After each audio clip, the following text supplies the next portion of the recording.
Hai, Assalamualaikum. Selamat pagi. Jom belajar bahasa Melayu. Okey murid-murid, mari kita rujuk buku aktiviti jilid 1 muka surat 58. Sila bersedia. Hari ini kita mengenal apa itu idea utama. Idea utama ialah idea penting pada setiap perenggan dalam petikan. Idea utama ini ditulis pada baris pertama ayat dalam setiap perenggan. Cikgu ulang, idea utama itu ditulis pada baris pertama dalam setiap perenggan. Sekarang, mari kita tengok satu persatu dalam tajuk kecil aktiviti rekreasi yang sihat. Dalam petikan ini ada 4 perenggan. Cikgu akan bacakan satu persatu perenggan dalam petikan tersebut. Baiklah, kita mulai ya.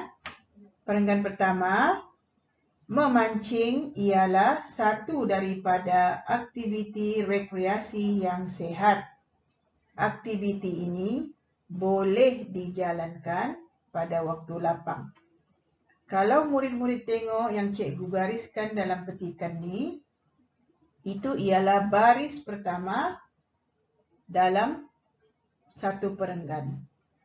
Dan contoh telah diberikan, contoh jawapan di sebelah tu ialah memancing ialah aktiviti rekreasi yang sihat. Okey, faham murid-murid? Baris pertama dalam satu perenggan itulah kita panggil sebagai idea utama.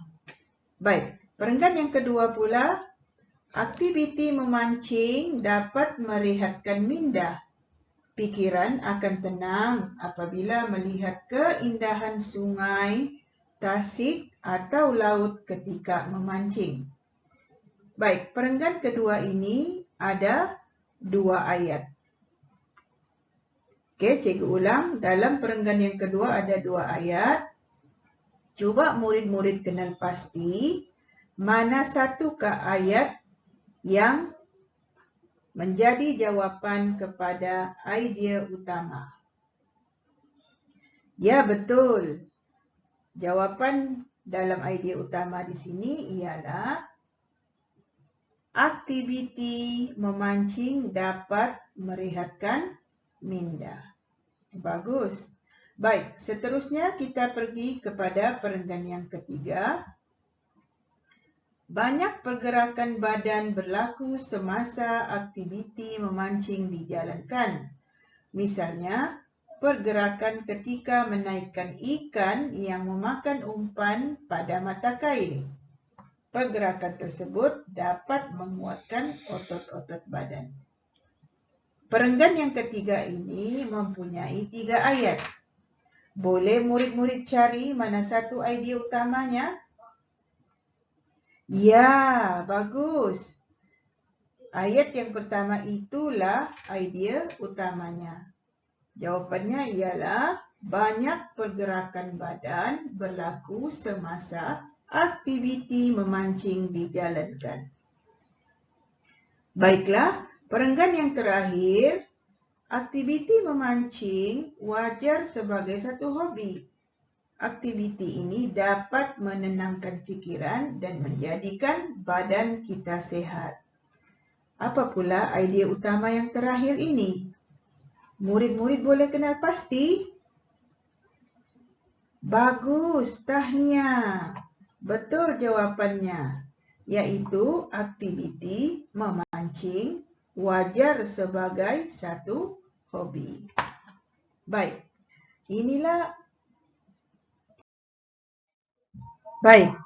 tadi kita sudah mengenal apa itu idea utama.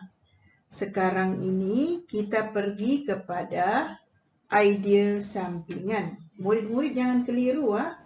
Idea utama sudah jelas, jadi cikgu terangkan pula idea sampingan.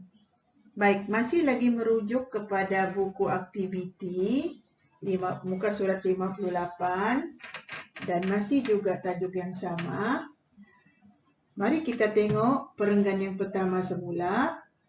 Kalau tadi idea utama itu ditulis pada baris pertama ayat, tetapi idea sampingan ini pula ada pada baris kedua dan seterusnya dalam setiap perenggan. Cikgu mau tanya, baris kedua dalam perenggan pertama itu yang mana satu? Betul. Ayatnya berbunyi, aktiviti ini boleh dijalankan pada waktu lapang. Baik, ayat inilah yang dikatakan sebagai idea sampingan. Okey, contoh seterusnya ialah, cuba tengok perenggan yang kedua. Boleh murid-murid kenal pasti mana satu idea sampingan di situ?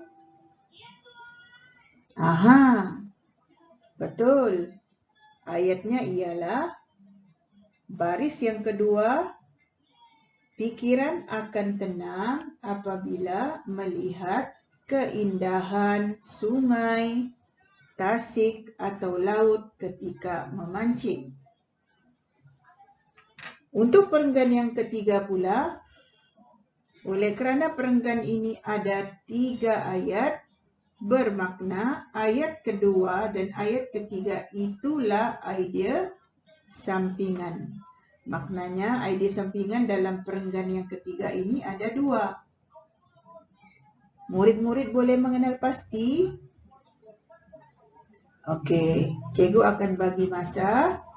Selepas ini, murid-murid akan menyalin seperti biasa. Dan perenggan yang terakhir, jawapannya ialah, aktiviti ini dapat menenangkan fikiran dan menjadikan badan kita sihat. Baik, itulah mengenai idea sampingan. Jadi hari ini sebenarnya murid-murid sudah belajar dan mengenal yang pertama idea utama dan yang kedua idea sampingan. Cikgu harap murid-murid boleh faham penerangan cikgu sebentar tadi dan seterusnya murid-murid boleh buat ulang kaji dan buat latihan dalam buku aktiviti muka surat 58 dan 59. Sekian daripada cikgu untuk hari ini. Selamat belajar, jangan jemu-jemu dan